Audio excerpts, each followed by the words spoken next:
मेरी बीवी एक डॉक्टर थी। एक आदमी हर दिन हमारे घर आता और कहता कि मेरी माँ की तबीयत बहुत ज़्यादा खराब है। मेरी बीवी को साथ ले जाता और मेरी बीवी सारी रात उसके घर पर रहती है। और जब सुबह में घर वापस आती तो उसका हुलिया बिखरा हुआ रहता था। एक दिन मैंने अपनी बीवी का पीछा किया। फिर जो मैंने कमरे में देखा, मेरी रूह कांप गई, क्योंकि मेरी बीवी तो उस आदमी के बिस्तर पर। मेरा नाम समीर है, मेरी उम्र 27 साल है। मेरी बीवी एक डॉक्टर थी। एक आदमी हर दूसरे दिन हमारे घर आता और कहता मेरी माँ की तबीयत बहुत ज़्यादा खराब है, और मेरी बीवी को अपने साथ ले जाता। मेरी बीवी भी सारी रात वहाँ रहती और अगले दिन जब वापस आती। ये सिलसिला पिछले कुछ दिनों से चल रहा था। पहले तो मैं ये सोचकर सब नजरअंदाज करता रहा कि ये डॉक्टर का फर्ज है कि वो मरीज का ख्याल रखे, उसके पास ही रहे। लेकिन अब तो मेरी बर्दाश्त से बाहर हो गया था, क्योंकि कहीं न कहीं मुझे ये सब कुछ गलत लग रहा था कि कहीं कोई आदमी अपनी बीमारी के चक्कर में मेरी बीवी को कोई नुकसान न पहुंचा दे। एक दिन मैंने अपनी बीवी को कहा कि तुम रात को बाहर ना रुका करो, मुझे अच्छा नहीं लगता। तो वो ये कहकर मुझे खामोश कर देती थी कि ये मेरा फर्ज है। और रही बात उस आदमी की, तो तुम फिक्र मत करो। मेरी बीवी का लहजा इतना सख्त था कि मुझे ना चाहते हुए भी खामोश रहना पड़ा। यूं ही इस सिलसिले में आज का दिन भी आ गया था। सुबह सुबह जब मैं नाश्ते के बाद ऑफिस जाने के लिए घर से बाहर निकला, तो वो आदमी अपनी मोटरसाइकिल से उतरकर हमारे दरवाजे की तरफ आ रहा था।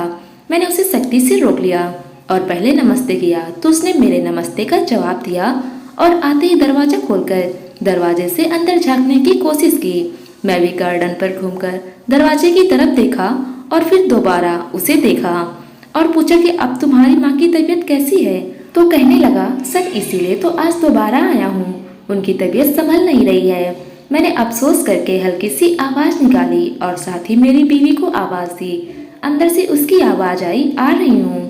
लेकिन वो आदमी मिन्नतें करने लगा कि मैं खुद बुलाता हूँ डॉक्टर साहिबा को। उस आदमी की बात सुनकर मुझे गुस्सा तो बहुत आया, लेकिन मैंने शांति से काम लेते हुए दांत पीसकर कहा कि नहीं, आपको जरूरत नहीं है, खुद आ रही है। बहरहाल मेरे बोलचाल में सख्ती महसूस करके वो खामोश हो गया, इसलिए अपनी बाइक के पास जाकर खड़ा हो गया। तकरीबन 5 मिनट बाद मेरी बीवी अपना बैग लेकर बाहर निकली और मुझे बाय कहते हुए उस आदमी के साथ चली गई। दूर तक मेरी नजरों ने उनकी मोटरसाइकिल का पीछा किया था। एक जलन जो मेरे अंदर अचानक से जग उठी थी, जबकि मैं जानता था कि मेरी बीवी की जिंदगी में जो मेरी जगह है वो किसी की भी नहीं है। लेकिन फिर भी पता नहीं क्यों मुझे जलन हो रही थी। जब मोटरसाइकिल मेरी नजरों से गायब हो गई, तो मैंने भी अपनी मोटरसाइकिल की स्पीड तेज की और मोहल्ले से बाहर निकल आया। मोटरसाइकिल चलाते हुए भी मेरी सारी सोच उस आदमी पर अटकी हुई थी, जो अचानक से हमारी जिंदगी में बिन बुलाए दाखिल हो गया था। ऑफिस पहुंचकर मैं सबसे पहले बीवी को कॉल की और उसे घर पहुंचने का पूछा, तो उसने कहा कि मैं इस औरत के घर पर हूँ, अभी शाम को बात करती हूँ। कॉल बंद करके मैंने फोन बेंच पर रखा और आंख बंद करते हुए गहरी सांस लेकर काम पर लग गया, क्योंकि सामने ही बॉस का ऑफिस था। शाम तक मैं बैठा ऑफिस में काम कर रहा था। मुझे इसी सोच ने सताया था। लेकिन जैसे मैं काम से फ्री होकर ऑफिस से बाहर निकला, तो एक बार फिर सोचा, और इन्हीं सोचों ने मेरा दिमाग में घेरा बना लिया था।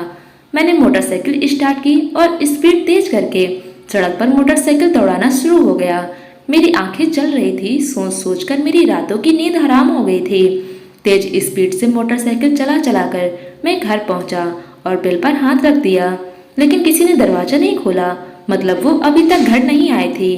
गुस्से में मैंने दूसरी चाबी निकालकर ताला खोला और घर के अंदर जाकर बैग टेबल पर रख दिया और किचन में जाकर फ्रिज से पानी की बोतल निकालकर सारी बोतल खत्म कर दी। पानी पीकर गुस्सा थोड़ा कम हुआ, तो एक बार फिर से बीवी को कॉल किया। पहली ही कॉल पर फोन उठ चुका था। फोन उठाते ही सवाल किया कि कब तक घर आओगी, तो वो बोली कि सुबह आऊंगी, हालत खराब है। इससे पहले मैं उससे कुछ कहता वो फोन रख चुकी थी। मैंने फोन वही बेंच पर रख दिया और खुद वही पास पड़ी कुर्सी पर बैठ गया था। अगर मुझे उस लड़के के घर का पता होता, तो मैं अब तक उसे वहां से ले आ चुका होता। लेकिन ऐसा करना भी मुझे सही नहीं लग रहा था, क्योंकि मेरी बीवी एक डॉक्टर थी। ऐसे उसे किसी मरीज के घर से लेकर आता तो यकीनन उसे बहुत बुरा लगता। वैसे भी मेरी बीवी और लड़कियों की तरह नहीं थी। मैं बहुत देर तक वहीं बैठा था और जब भूख का एहसास हुआ तो मैं उठा और खाना गर्म करके पेट में डाल लिया। खाने के बाद मैंने सोचा कि अब बीवी तो घर पर है नहीं, तो टीवी ही देख लूं। लेकिन पहली न्यूज़ सुनकर मेरा दिमाग खराब हो गया था। शहर में रोज रोज होते अजीब वाक्य ने पूरे शहर को अजीब से खौफ में लपेट लिया था। आसानी से मैंने एक बार फिर से अपनी बीवी को कॉल की, तो अब की बार उसका नंबर बंद जा रहा था। उसी तरह मैंने कई बार उसे कॉल की, लेकिन जवाब नहीं आया। मैंने फोन को बेंच पर रखा और खुद बेड में बैठ गया। पता नहीं वो आदमी अचानक कहाँ से आया, ना ही उसका कोई पता था और ना ही उसे पहले कभी देखा था। कहीं मेरी बेबी कोई नुकसान न पहुंचा दे, या फिर कहीं वो मुझसे उसे छीन न ले। अगर ऐसा हुआ तो मोहल्ले में मेरी क्या इज्जत रह जाएगी। सब सोचेंगे कि मुझसे एक औरत भी नहीं संभाली जाती। नहीं नहीं, ये नहीं हो सकता है। मैं उसे मना करूंगा उस आदमी के साथ जाने के लिए। मैं पूरी रात इस कुर्सी पर बैठा रहा और वहीं पर सो गया था। पूरी रात गुजारने के बाद सुबह दरवाजे पर दस्तक हुई। मैंने दरवाजा खोला तो सामने ही मेरी बीवी खड़ी थी, लेकिन उसकी नजरें गली में जाते उस शख्स पर थी। मैं खामोश निगाह उसके ऊपर डाली और अंदर आ गया। वो भी दरवाजा बंद करके अंदर आई और बैग बेंच पर रखकर कुर्सी पर बैठ गई। तुम उस आदमी के साथ उसके घर नहीं जाओगी, मैं खड़े खड़े उसकी बंद आंखों को देखकर कहा। तो उसने बंद आंखों से जवाब दिया कि हमारी जरूरत है।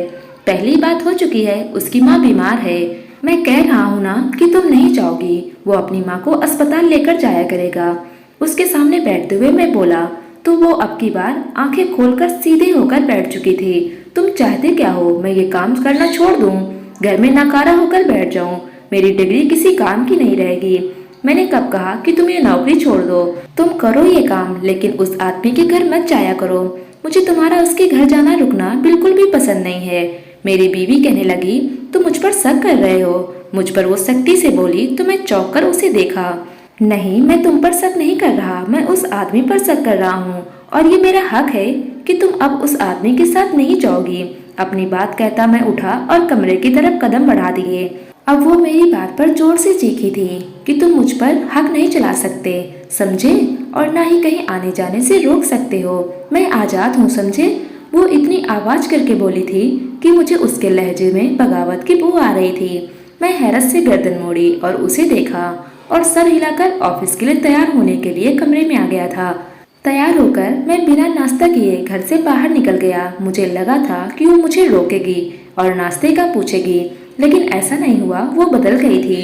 कुछ ही हफ्तों में हमारे बीच एक अलग सा रिश्ता बन चुका था। मैंने गुस्से से मोटरसाइकिल स्टार्ट की और दफ्तर आ गया, लेकिन गुस्सा और भूख की वजह से मैं काम पर ध्यान नहीं दे पा रहा था। ऑफिस से छुट्टी लेकर मैं बाहर निकला और ऑफिस से दूर एक ढाबे पर नाश्ता करने आ गया। नाश्ते के बाद मैं वहीं पर बैठा रहा। सुबह होने वाले झगड़े पर गौर करने लगा। क्या मेरी बीवी का उस आदमी को जाते हुए देखना, उसका उस आदमी के घर जाने के लिए मुझसे झगड़ना, मैं ये सब बातें सोच रहा था। और बगावत की बू आना, ये सब एक ही दिन में तो नहीं हुआ था। फिर ये काम कुछ हफ्तों में तो नहीं हो सकता था। लाजमी है वो उस आदमी से शादी से पहले भी मिलती रही होगी, तभी तो मेरे सामने ऐसी बातें कर रही थी, वरना शुरू शुरू में तो वो ऐसी नहीं थी। ये सोच खत्म हो गई तो दूसरी सोच आ गई। जिसे मैं मासूम समझ रहा था, वो भी उस आदमी के साथ मिली हुई थी। दोनों ही मिलकर मेरी आंखों में धूल झोंक रहे थे। वो आदमी अपनी माँ की बीमारी का फायदा उठाकर उसे अपने साथ घर लेकर जाता। भगवान जाने दोनों के बीच कैसा संबंध है कि जो इतना उछल रही है। उसके घर जाने के लिए उन दोनों को एक साथ सोचकर ही मेरे तन बदन में आग लग गई, जिसकी वजह से मेरा दिल जल रहा था, जिसमें इतनी बड़ी नफरत पैदा हो चुकी थी कि बीवी का ख्याल दिमाग में आते ही मुंह से अजीब से लफ्ज निकल आते। शाम तक मैं सड़कों पर मोटरसाइकिल दौड़ाते रहा। फिर थक कर मैं घर आ गया। घर के सामने मोटरसाइकिल रुक गई। मैंने चाबी से दरवाजा खोला और अंदर दाखिल हो गया और कमरे में से किसी की सरगोशी की आवाज आ रही थी। मैं बगैर आवाज के कमरे के बाहर खड़ा हो गया और बीवी को देखा। वो कमरे में अकेली थी और किसी से फोन पर बात कर रही थी। सुनो, तुम दवाई वक्त पर देते हुए जाना। देखो, मुझे लगता है कि मेरा घर से निकलकर तुमसे मुलाकात करना मुश्किल हो सकता है। मेरा पति नहीं चाहता कि मैं तुम्हारे घर आऊं, लेकिन तुम ख्याल रखना, ठीक है? अगर हालत ज्यादा खराब हुई तो हमें आखिरी कदम उठाना होगा। नहीं, मुझे उसकी फिक्र नहीं। ये सब थे मेरी बीवी के। फोन पर किसी से बात कर रही थी। मैंने दरवाजे के पास से हटके किचन में आ गया और जानबूझकर बर्तनों की आवाज की। जोर से एक गिलास उठाकर मैंने स्लेट पर रख दिया। बर्तनों की आवाज सुनकर वो कमरे में खड़ी खड़ी बोली कि कौन है। उसकी आवाज में खौफ झलक रहा था। मैं कोई भी आवाज दिए बगैर बोतल का ढक्कन खोला और गिलास में पानी डाला। अब की बार मुझे कदमों की आवाज किचन की तरफ आती हुई महसूस हुई थी। जैसे वो किचन में आई तो मैंने गिलास से नजर उठाकर उसे देखा। उसका रंग उड़ चुका था, जबकि उसने हाथ में गुलदस्ता भी पकड़ा हुआ था। मैं भी चौंक गया था। वो अभी तक मुझे ही देख रही थी। मैंने गिलास खाली करके स्लेट पर रखा तो उसने रसोई में कदम रखा और गुस्से में बोली, तुम बेल नहीं बजा सकते थे? मैं कितना डर गई थी। मैंने उसे खामोश नजरों से देखा और गुलदस्ता उसके हाथ से लेकर बोला कि तुम ऐसा क्या कर रही थी जो इतना डर गई? और इस गुलदस्ते से कत्ल करने का भी इरादा था। कत्ल के लफ्ज पर तो जैसे वो मरने वाली हो गई थी। उसका रंग उड़ गया था और वह उड़ते रंग के साथ बोले कि मैं क्यों करूंगी किसी का कत्ल? तुम इल्जाम मत लगाओ मुझ पर। मैंने कुछ नहीं किया और ये गुलदस्ता मैंने सिर्फ अपनी हिफाजत के लिए पकड़ा हुआ था। मैं डर रही थी। मैं इतनी लंबी चौड़ी बातें सुनकर गुलदस्ता जाकर उसकी जगह पर रखकर कपड़े बदलने के लिए चला गया। मुझे इससे कोई फर्क नहीं पड़ता था कि उसके साथ क्या हो रहा है, कि वो खुद क्या करती रही है। अब मुझे किसी चीज से फर्क पड़ता था तो ये है कि वो मुझे धोखा देने की किस हद तक जा सकती है। कमरे की छत पर देखते हुए मैं बीवी के फोन पर सुनने वाली बातों पर गौर करना चाहा तो मुझे कुछ समझ नहीं आ रहा था। वो किसी से बात कर रही थी और उसका आखिरी काम क्या था? कहीं वो भागने का इरादा तो नहीं कर रही थी? मैं क्या करूंगा अगर वो घर से भाग गई तो? मैं कहीं मुंह दिखाने के काबिल नहीं रहूंगा। मेरी मोहल्ले में क्या इज्जत रह जाएगी? नहीं, मुझे जल्दी कुछ करना होगा। जबकि ऐसा भी हो सकता था वो उस आदमी के साथ भागने के बजाय किसी और के साथ भागने का सोच रही हो और जाहिर कर रही हो कि मैं उस आदमी के साथ भागी हूँ ताकि मैं उसे ढूंढ न सकूं। कहीं ये मेरी नजर में धूल तो नहीं झोंक रही है? यही सोचते सोचते मैं सो गया। अगली सुबह भी वही आदमी घर के सामने आ गया था और मेरी बीवी मेरे सामने उसके साथ चली गई। लेकिन मैं कुछ भी न कह सका क्योंकि मैं नहीं चाहता था कि पूरा मोहल्ला हमारा झगड़ा देखे और तमाशा देखे। इसलिए मैं शांत होकर ऑफिस आ गया। जब मैं ऑफिस का काम करने के बाद घर आया तो पूरा घर खाली था, मतलब आज भी वो नहीं आएगी। मैंने उसे मैसेज किया और खुद कुर्सी पर बैठ गया। जिंदगी में सुकून के दिन भी आए थे। कितना सुकून था शादी के शुरू के दिनों में, लेकिन अब तो जैसे हर चीज ही पलट गई थी। कभी कभार तो मुझे लगता था कि वो बस शादी के शुरू के दिनों में अच्छा बनने का ड्रामा करती थी और अब ड्रामा करके थक चुकी है, जो अपना असली चेहरा मुझे दिखा रही थी। काश कि मैं ऐसी औरत से शादी ही न की होती। मेरा दर्द से सर फटा जा रहा था। आज की रात भी कुर्सी पर बैठकर ही गुजर गई। सुबह जब मैं दरवाजा खोला तो सामने ही खड़ी होकर उसे आदमी को हाथ हिलाकर मुस्कुराते हुए देख रही थी। फिर मुझे देखा और अंदर आ गई। दरवाजा बंद करने से पहले मैंने मोहल्ले से गुजरते लोगों पर एक नजर डाली तो सब अजीब नजर से मुझे ही देख रहे थे। मैंने गुस्से से दरवाजा बंद किया और कमरे में आकर जोर से उसकी बाजू पकड़कर बोला कि तुम मेरी बीवी की हैसियत से यहाँ रहती हो। अपनी घटिया हरकतें मोहल्ले से बाहर करो, यहाँ मेरी इज्जत है। मेरी बात तो उसने अनसुनी कर दी और अपनी बाजू छुड़वाने की कोशिश कर रही थी। मैंने उसे देखा और जोर से बिस्तर पर धक्का देकर कमरे से बाहर निकलकर आ गया। इतनी गर्मी में छत पर बैठा था। एकदम से मेरी बीवी का रवैया मेरे दिमाग में आ चुका था तो उसका बिखरा हुआ जूड़ा मेरे सामने आया तो मेरा दिल किया कि मैं हर चीज तहस नहस कर दूं और खुद कहीं चला जाऊं जहां कोई मुझे जानता ही ना हो। मैं लोगों के सवाल की नजरों से बच जाऊंगा। रात तक मैं छत पर बैठा रहा, फिर नीचे आया और कपड़े बदलकर घर से बाहर निकल गया और बाहर से ही खाना खाकर रात तक घर वापस आ गया। जब घर वापस आया तो वो दुनिया जहाँ से बेखबर होकर सो रही थी। एक लम्हे को तो मेरा दिल चाहा कि मैं उसका गला दबा दूं, लेकिन मैं कातिल नहीं बनना चाहता था, ना ही मैं उसके खून से अपने हाथ रंगना चाहता था। मैंने उसकी हर ख्वाहिश पूरी की और काम करने की आज़ादी भी दी थी। वही मेरी आंखों में धूल झोंक रही थी। मैं सोच सोच कर परेशान हो रहा था। मैं बाहर आकर बैठ गया। घर की दीवारें मुझ पर तंग होने लगी थी। मैंने बालों को हाथों से दबोच कर रखा था। चीखना शुरू कर दिया। आंखों से लगातार आंसू टपकने लगे थे। ये सिलसिला कई हफ्तों तक चलता रहा। इस दौरान मेरे और मेरी बीवी का रिश्ता खतरनाक हद तक खराब हो चुका था। अब तो ये आलम था कि एक ही घर में रहते हुए हम दोनों एक दूसरे की शक्ल देखना गवारा नहीं करते थे। वो अपनी मर्जी से आती है और अपनी मर्जी से जाती है। एक रोज किसी ने बातों बातों में मुझे बताया कि जो आदमी मेरे घर आता है उसकी माँ को मरे हुए 5 साल हो चुके थे। आदमी की बात सुनकर तो मैं हैरत में पड़ चुका था। मैं उस आदमी से जरूरी काम का कहकर दुकान से बाहर निकला और घर गया। आज मेरी बीवी उस आदमी के साथ घर पर थी। ये सब जान के मेरा दिमाग खराब हो चुका था। उस आदमी ने झूठ क्यों बोला कि उसकी माँ की तबीयत खराब है? आखिर उस आदमी के झूठ बोलने का मकसद क्या था? कहीं ये दोनों किसी गलत काम में तो नहीं थे? फिर वो वाकई में कहीं भागने तो नहीं वाली है? बीवी के भागने का सोचकर ही मेरे चेहरे पर पसीने छूटने लगे थे। मैं बीवी को कॉल की, उसका नंबर बंद था। गुस्से से मैंने फोन रख दिया। घर से बाहर निकलकर गली में आकर बैठ गया था। रात भर मैं गली में बैठा रहा। फिर सुबह उठकर मैं घर के अंदर आकर बैठ गया। दिन निकला ही था और वो घर आए। घर के अंदर दाखिल हुई। मैं भी पीछे पीछे कमरे में दाखिल हुआ और उसे देखा। वो अपने कपड़े निकालकर वॉशरूम गई और फिर 5 मिनट के बाद वापस आकर बाल बनाने लग गई। मैंने उसे देखा और पूछा कि तुम अब कहाँ जा रही हो? वो बोली, उस आदमी की माँ की तबीयत खराब है, बस उसी के सिलसिले में वापस जा रही हूँ। मैंने कहा ठीक है। उसकी बातों ने मुझे शक में डाल दिया था। उसकी हालत देखकर मुझे यही लगा कि शायद वो भागने की तैयारी कर रही हो। एकदम से मुझे मेरे इधर उधर खतरे की घंटी बजती हुई सुनाई दे रही थी। जब वो घर के बाहर निकलकर थोड़ी दूर चली गई तो मैं भी उसके पीछे अपनी मोटरसाइकिल लेकर निकल आया। दोनों मोटरसाइकिल आगे पीछे एक ही साइड से चल रही थी। थोड़ी सफर के बाद जब आगे वाली मोटरसाइकिल रुकी तो मैंने भी अपनी मोटरसाइकिल थोड़ी दूरी पर खड़ी की और उसे उस ऊंचे से मकान में जाते देखा और फिर अपने बीवी को देखा। वे दोनों अंदर दाखिल हो रहे थे। उनके पीछे पीछे मैं भी दाखिल हुआ और इस कमरे में आ गया जहाँ वे दोनों गए थे। सामने बिस्तर पर एक वजूद बेसुध पड़ा हुआ था। मेरी बीवी उसे इंजेक्शन लगा रही थी। फिर वो दोनों खड़े हुए कमरे के दूसरे कोने में खड़े होकर बातें करने लगे। बहन, तुमने उसे इंजेक्शन लगा दिया है ना? तुम्हें क्या लगता है कि अभी ये मर जाएगी? इसे मैं कब से झेल रहा हूँ। उस आदमी के अल्फाज सुनकर तो मेरे होश ही उड़ गए थे। वो मेरी बीवी को बहन क्यों बोल रहा था? हाँ हाँ, मर जाएगी। वैसे भी जो उसे दिया है उसने अपना असर शुरू कर दिया है। अभी 3 दिन में मर जाएगी और फिर उसकी सारी जायदाद तुम्हारे और मेरे हिस्से में आ जाएगी। हाँ दीदी, तुम फिक्र मत करो, मैं तुम्हें भी बराबर का हिस्सा दूंगा। इससे पहले ये बात मेरे हाथ से निकल जाती मैंने फौरन से पुलिस को कॉल की। थोड़ी देर में पुलिस भी वहाँ आ चुकी थी। पुलिस कमरे में दाखिल हुई कि मेरी बीवी और उस आदमी का रंग उड़ गया था। मैं आगे बढ़ा और उस आदमी को जोर से थप्पड़ मारा और उसका गिरेबान पकड़ लिया।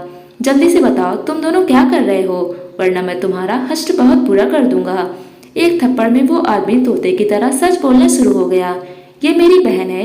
मुझे कुछ साल पहले घर वालों ने मेरे लालची होने की वजह से घर से निकाल दिया था और अब दीदी की शादी पर भी किसी ने मेरा जिक्र तक नहीं किया था क्योंकि मैं उनके लिए इतना अहम नहीं था। घर से निकलने के बाद मैंने उस लड़की को अपनी मोहब्बत के झूठे जाल में फंसाया क्योंकि मैं नौकरी नहीं करता था, इसलिए खाने के लाले पड़ गए थे।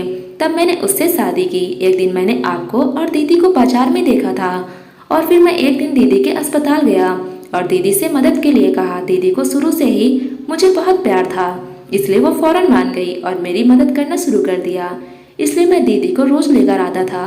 मेरी बीवी और उसके भाई ने अपना जुल्म कबूल कर लिया था, इसलिए पुलिस ने उन्हें अदालत में पेश किया और उन्हें उम्र कैद की सजा सुनाई गई। जिस लड़की को मेरी बीवी ने जहर दिया था उसे मैंने बचा तो लिया था, लेकिन जहर ने उस लड़की के गुर्दे पर असर किया था, जिसकी वजह से उसे अक्सर सांस लेने में परेशानी हो रही थी। मेरी बीवी और उसका भाई जेल में अपने किए की सजा काट रहे थे। एक लड़की जिसे मोहब्बत की इतनी बड़ी सजा पाई थी और अपने वजूद के एक अहम हिस्से को खो दिया था, और एक मैं जिसने अपनी बीवी से धोखा खाया था। लेकिन वक्त का काम है गुजर जाना। कभी कभार के वक्त भी जख्मों के साथ गुजर जाते हैं। नॉर्मल होने के बाद मैंने भी 1 साल के अंदर ही शादी कर ली थी। अब मैं अपनी जिंदगी में बहुत खुश हूँ। मेरी बीवी बहुत ही नेक दिल औरत है और वो खास तौर पर बच्चों से बहुत प्यार करती है, इसलिए बच्चों को लेकर भी मैं बहुत चौकन्ना रहता हूँ। लेकिन कहीं ना कहीं मैं इस वाक्य से ये जरूर सीखा हूँ कि लालच का अंजाम बहुत बुरा होता है। दोस्तों, उम्मीद करते हैं आज की कहानी आपको पसंद आई होगी। पसंद आई हो तो वीडियो को लाइक करें, चैनल पर नए हो तो चैनल को सब्सक्राइब कर लें। धन्यवाद दोस्तों।